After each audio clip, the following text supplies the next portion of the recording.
Hey, this is Laura Workla at Laura's Sewing School in Ashland, Wisconsin, and we have a class going on, and I just thought I'd bring you around to meet a few people and see what they're working on.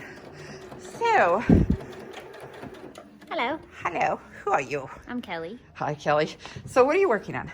I'm making a tango tote. Oh, tango tote. That is, yes, very nice looking. Thank you. And what's this, some top stitching? Oh, on the bottom. Top stitching this bottom seam that I just ironed flat. Okay, open. cool. Yeah. So, Yeah, nice. The handles are ready and everything. Yeah, just attach the handles. Yeah. Now, Kelly's been making a variety of projects, you know, some really good stuff. Pillowcases. Made a t-shirt quilt, just made some pillowcases for your son, Yep. from left over from the t-shirt quilt, That's right. you know, just a bunch of stuff. And working on sewn pottery too. Yes, sewn pottery. We just started that yesterday. Yep. And here we come over here. I'm Kelly's mom. Yeah. And I am what's your making name? Denise. Denise, yes. And I keep too thinking- am making a tango tote. Yeah, and different fabric. Isn't that fun? But we are Those some using of the same base fabric. Yeah. Yeah. It goes with, it's amazing how it goes well with totally different fabrics, isn't it? Yes. Yeah, and you're visiting and you've been here like, I think it's your third time. Yes. Yeah, I'm from Tampa. yeah, I love it. People come all the way from Tampa just to take classes here. And here we go. And you are? I'm Deb, and I'm working on a table runner, my second or third or fourth or fifth one. This one's for myself. Yeah. And then I just finished a badger bag that I'm keeping my tools in. Yeah. And that was a super fun, quick and easy beginner project. Yeah, because I completed it in a day. In a day. Oh, I'm liking this much better. And then I'm That's going to much start better. sewn pottery project next. Oh, that color is much better because you see, what's great is that this was something I had for a long time in my stash. I used it for a few projects for my daughter. And then I figured let's throw it in the sewn pottery because I like using batiks for pottery. And then this goes great with this. So I think that's going to be an awesome bit. All right. We're going to swing around here. Uh-oh, Suzanne wants to hide. But I love what you're doing for your project. Yes. So tell us about your project. Okay. I went to the thrift store and I bought a couple of shirts that are stretchy. And what I wanted to do was I wanted to make a neck warmer. I got this when we went to Norway and I loved it. So I'm trying to make one here. Yeah, and we're almost done. We are. Because we were able to cut the front and back of the shirt. We cut the seam allowances off. And then we are using two pieces. And we are now ready. If you actually cuff that over, where's our opening? Right there, right here. Right there? Okay, cuff it over and roll it through.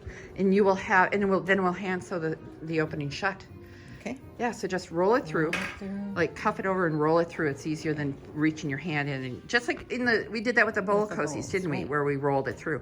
And when you're done rolling it through, you'll have a neck warmer with just a little bit of a seam. Yes. What's cool about this is the back side, the inside of the shirt, was this soft green color, but we're only going to see the blue, which is fine.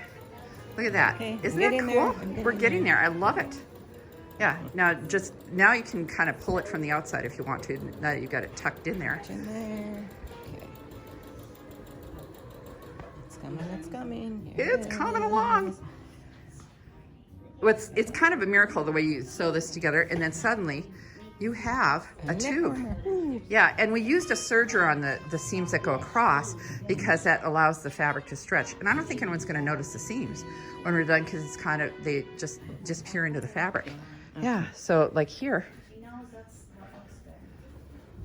There's a neck warmer. Then we just have to sew that opening shut by hand, and we're done. And then we can put the seams at the top and bottom. Put it on. It'll be nice and soft. Yeah, Uh-oh, where did Barb go? She's hiding. We gotta go find Barb. Where's Barb? What are you doing? I'm working on my towel, embellishing my towel. Yeah. Barb has done a few of these. She's done a lot of other, like if you see that house quilt behind her, she's made one of those Let's Stay Home quilts. And, oh, that's beautiful. So we are let's lay this down on the table. Yeah, we had this in, she had this in last week, and it was like, this was the idea, but then it was like, it looked so plain, and then Barb found this in her stash. Doesn't it look great? And then what we're doing is that we sewed it together, fold the edge. Now we took and sewed this here, okay? Then we're gonna flip this over like this, line it up there, and we'll cut this 3/4 of an inch longer, and then we'll flip it and sew it and then lay it down. It may not make sense right now, but it'll look beautiful when it's done. Yes. So thank you, Barb. And as long as I don't knock things over, that's just a view of having a class at Laura's Sewing School. You can work on anything you want.